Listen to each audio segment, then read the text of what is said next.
Let's talk about the beating of Jesus, not the soft version many people imagine, the real one. Because the cross did not start at Calvary, the suffering began long before the nails ever touched his hands. When Jesus was handed over to be crucified, the Roman soldiers first scourged him. This was not a simple whipping.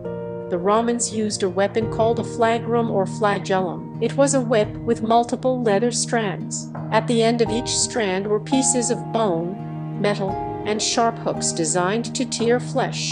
The purpose was not just punishment. It was destruction of the body. The victim was tied to a post, stretched so the back was exposed. Each strike caused the metal and bone to dig into the skin. When the whip was pulled back, it ripped flesh away from the body. Early historians and medical researchers describe that Roman scourging often exposed muscle tissue and sometimes even bone. Isaiah prophesied this hundreds of years before it happened. Isaiah 52:14 says, "His appearance was so disfigured beyond that of any human being." Think about that. The prophet is saying the Messiah would be beaten so severely that he would hardly look human anymore. Isaiah 53:5 says, "By his stripes we are healed." Those stripes were not symbolic. They were literal lashes that tore open his body. Medical analysis suggests that after such scourging a person would experience hypovolemic shock, which means severe blood loss causing the body to begin shutting down. Blood pressure drops, organs begin failing, breathing becomes shallow. And Jesus had not even been crucified yet. After the scourging, the soldiers mocked him. They twisted together a crown of thorns and pressed it into his scalp. The scalp is one of the most vascular areas of the body, meaning it bleeds heavily when punctured. Blood would have run down his face. They struck him with a staff. They spat on him.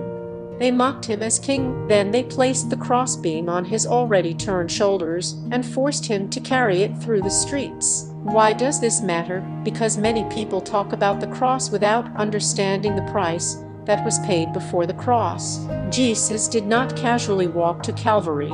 He was crushed, torn, humiliated, and beaten so that the debt of sin could be paid in full. The lashes were not random. They were substitution. The punishment that belonged to us was placed on him. Our rebellion, our sin, our shame, our guilt. The wrath that justice demanded was poured onto the body of Christ. This is why the gospel is not just a story about love. It is a story about sacrifice. It is a story about atonement. It is a story about a king who took the beating meant for his people. When Jesus cried, "It is finished," he was declaring that the payment for sin had been completed, not partially, not temporarily, completely. The blood that flowed from those wounds became the price of redemption. 1 Peter 2:24 says, "He himself bore our sins in his body on the tree, that we might die to sin and live to righteousness. By his wounds you have been healed." So when we talk about salvation, we cannot treat it casually. Freedom cost him his flesh. Grace cost him his blood. Redemption cost him his life. And the question every believer must face is this: if Christ was willing to endure that for our salvation, how can we treat sin like it is small? The lashes were real. The suffering was real. The blood was real.